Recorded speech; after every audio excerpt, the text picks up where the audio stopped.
A very warm welcome to you and thank you for joining us on Health and Wellness. My name is Zaitun Ali and I'm so excited today that you made the time today and each and every Sunday from 6 p.m. to 7 p.m. right here on KTN. And our topic of discussion today is something that has really burdened Kenya for a very long time, not just Kenya, even worldwide. And we want to talk about cancer awareness and support. Now, joining me on set, I have Dr. Lalit, who is a medical oncologist from RFH, Ruai Family Hospital, together with Peter Kinyanjui, who is a cancer survivor as well. And he'll get to share his experience on what he was battling and is battling until this point and how the treatment process has been.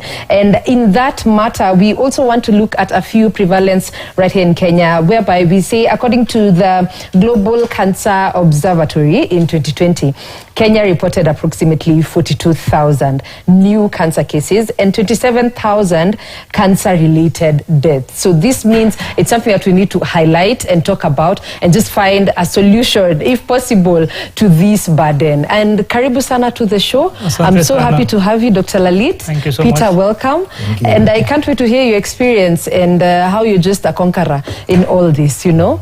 Daktari, and we just want to know, according to the prevalence that we've just mentioned. So what you quoted with the 2020 Globocan data, which is 4 years old now, so the burden of cancer would have increased even more now. Imagine. Like in 2020, 33,000 cancer cases were diagnosed and majority of them passed on, 27,000. Yes. And now the numbers are expected to increase. And also important to note that these are the numbers that were reported to the government registries.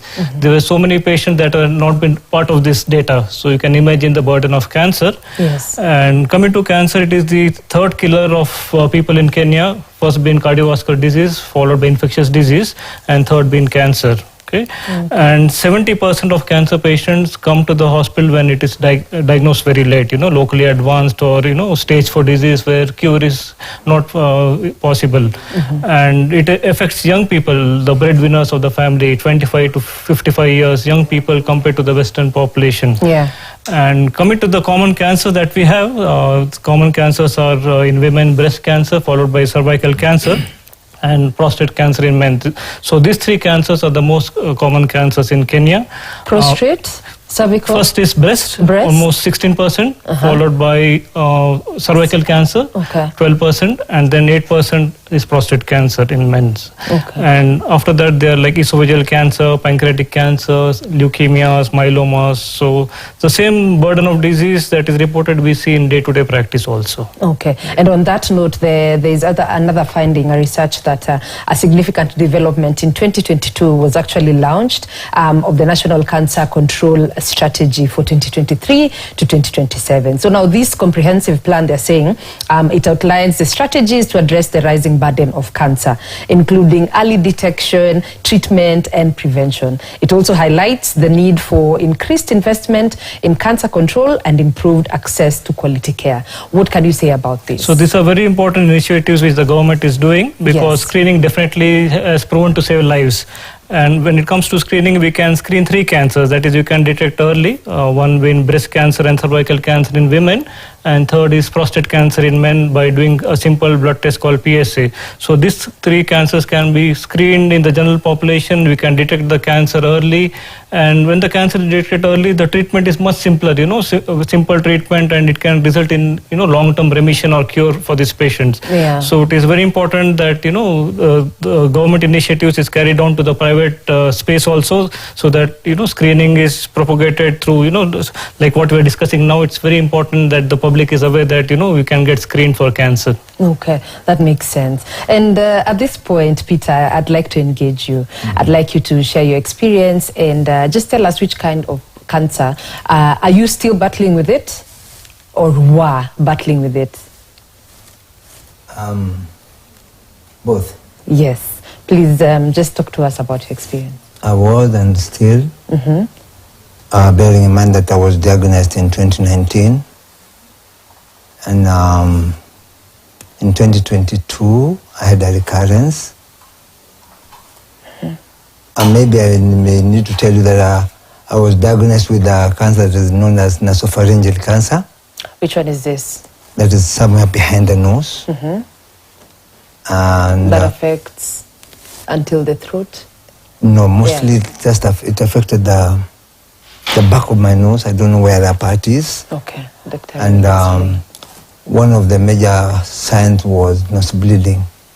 So that's how after visiting enough doctors, like I visited 6 doctors in 2 years before I knew what exactly I was suffering from. And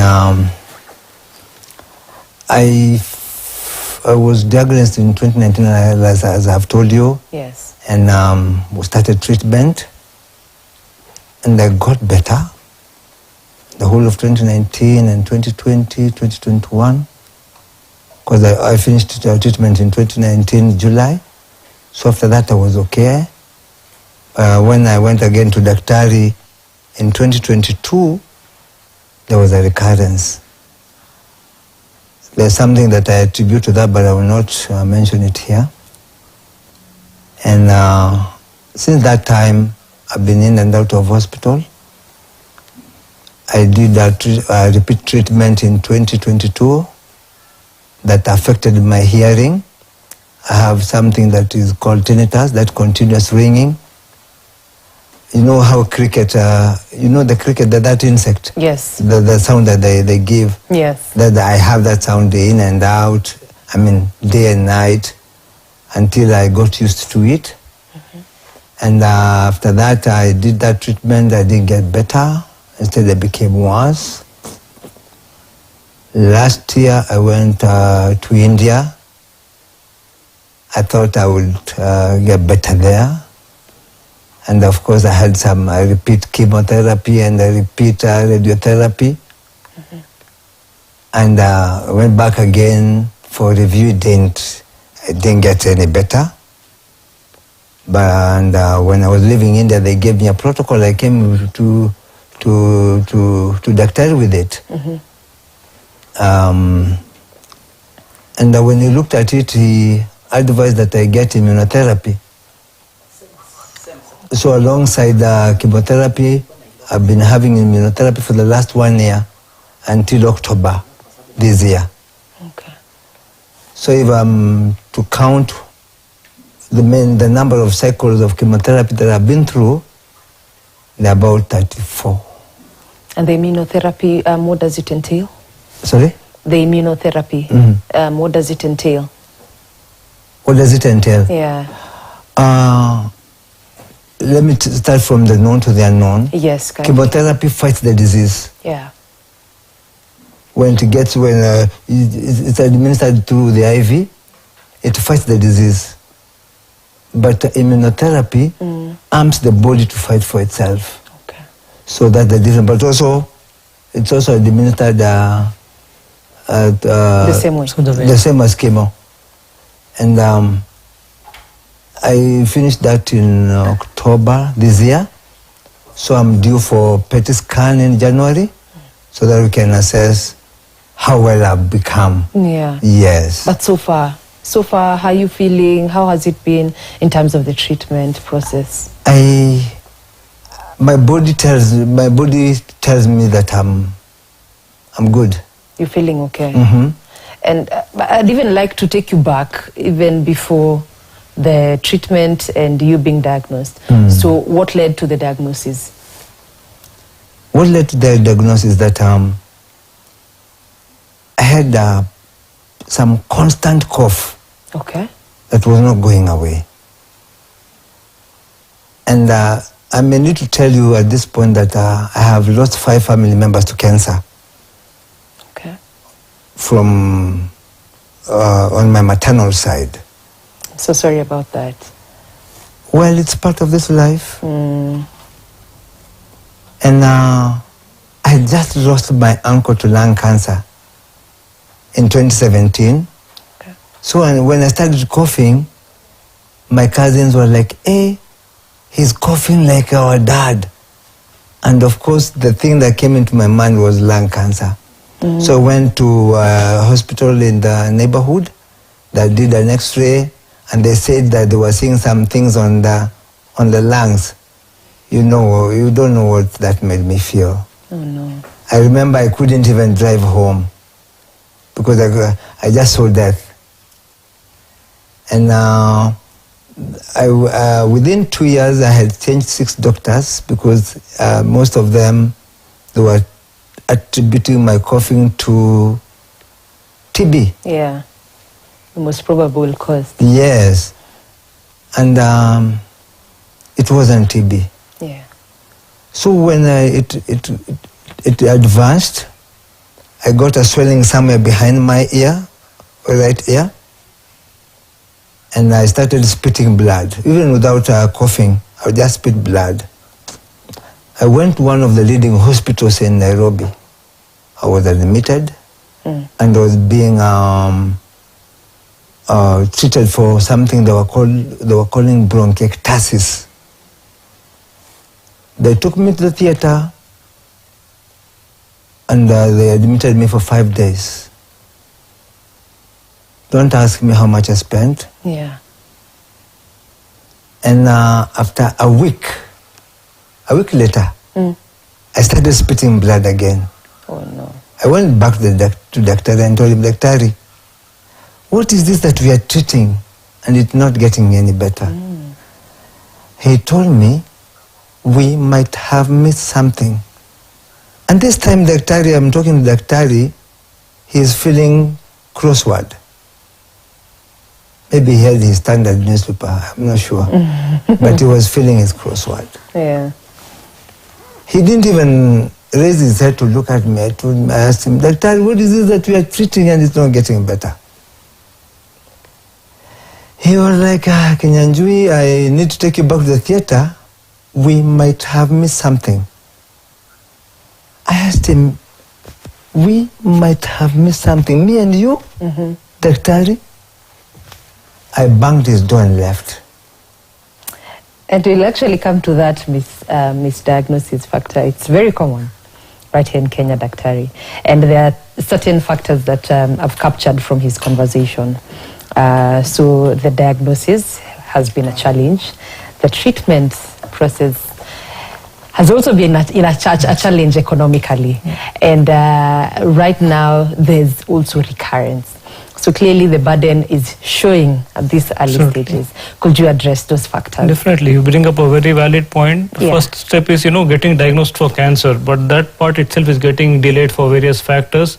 One being lack of awareness between part of the patient and also the doctor. Many times doctors would tend to do tests and not consider cancer in one of the possibilities. Yeah. So like Mr. Peter unfortunately underwent treatment for tuberculosis. It was a delay in diagnosis, so that could have been avoided if the clinician had considered cancer in one of the possibilities and then evaluated accordingly. So delay in diagnosis does happen. Lack of facilities. Patients stay far off. They cannot come to the hospital, or they need to lose work, travel. It's loss of wages. That's another factor. And once they are diagnosed, even getting biopsy reports on time takes a lot of time. In few of the hospitals, the results will come after 3 to 4 weeks, which is a long time when it comes to cancer management. And then even if the cancer is diagnosed, then getting treatment, adequate treatment as per guidelines. So insurance, cost of treatment, the number of times patients have to come to hospital. So there are multitude of challenges that a cancer patient faces during his journey. Yes. Including going to India to even seek further. Correct, exactly. So internationally, can you compare the treatment processes internationally and right here locally? So do we still need to go outside there to be treated? Not really. I mean, I am from India, so I can actually comment about India. So for patients in Kenya, I don't think they would require to go to India or some other countries, because also and then a lot of good hospitals, good centers, good doctors are available. If at all they would need to go is maybe for high-end surgery, which is not possible to be done. But we are in a position to get all the testing done, all the chemotherapy, immunotherapy drugs here. So I wouldn't suggest that they need to go to India. We can do it here locally in the country. But again, the cost and other logistics is a concern. So insurance coverages, cost of treatment, so that is a challenge. And you can also talk about the type of cancer he mentioned that he has, and you can just create awareness around it. Yes, so it is a type of cancer called nasopharyngeal cancer. So nasopharynx is a space behind our nose, as Mr. Peter mentioned. Nasopharynx, so the upper part of the mouth. So behind that, which is not visible externally, the cancer does happen. So it is supposed to arise in a space called fossa of Rosenmuller. That is the actual technical word. Very fossa technical. of Rosenmuller. What does that mean? It is a part of anatomy actually, from which this cancer arises. So it is quite common, we see quite a few patients with nasopharyngeal cancer affecting young men and few women also. But most of the age group would be around 35, 45, maybe 50 years. Yeah. And the common mode of presentation to the hospital would be, epistaxis, that is bleeding from the nose. It can be either side. And some patients can have headache or vomiting because this cancer tends to invade the brain also. It is very near the brain. So they can have symptoms of, sometimes headache and difficulty in vision, seizure activity. And this cancer also can present with gland enlargement in the neck, like which Mr. Peter had, The one he had behind cervical gland enlargement. Okay. And sometimes this cancer also can spread to the lungs or to the bone, So that is the reason we need to do proper testing to know what stage it is and then plan for treatment.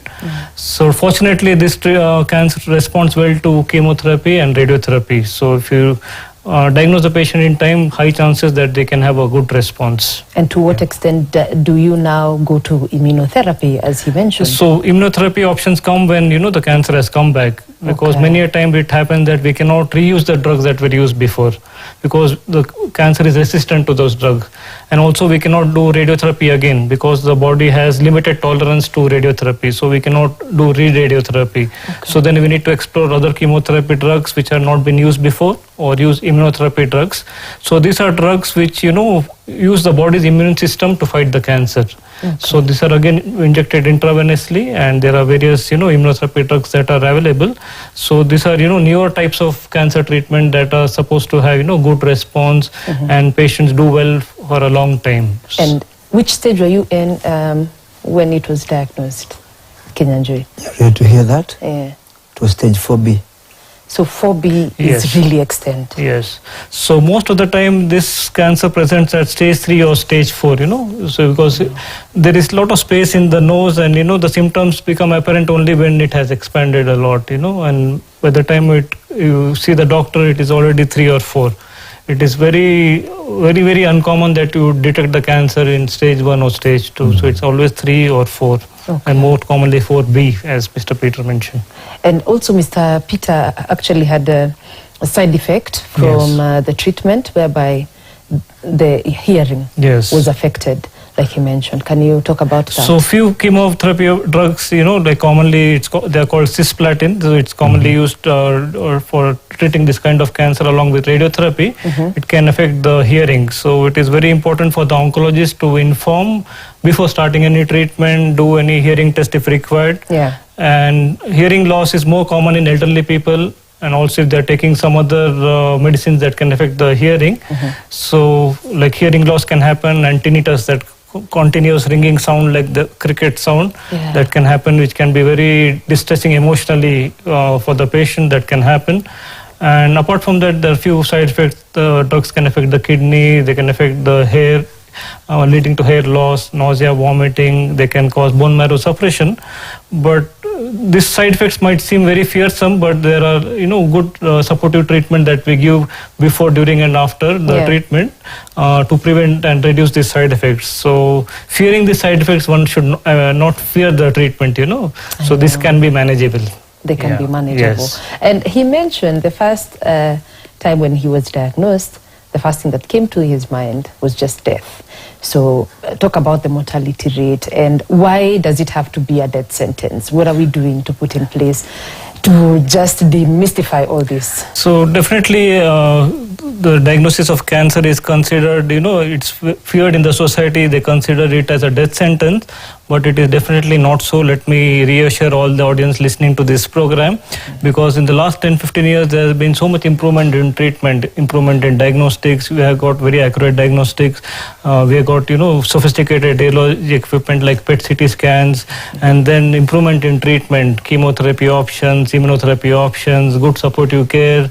No longer nausea, vomiting is a concern. Hardly any patient complaint, because there are very good medicines to tackle that.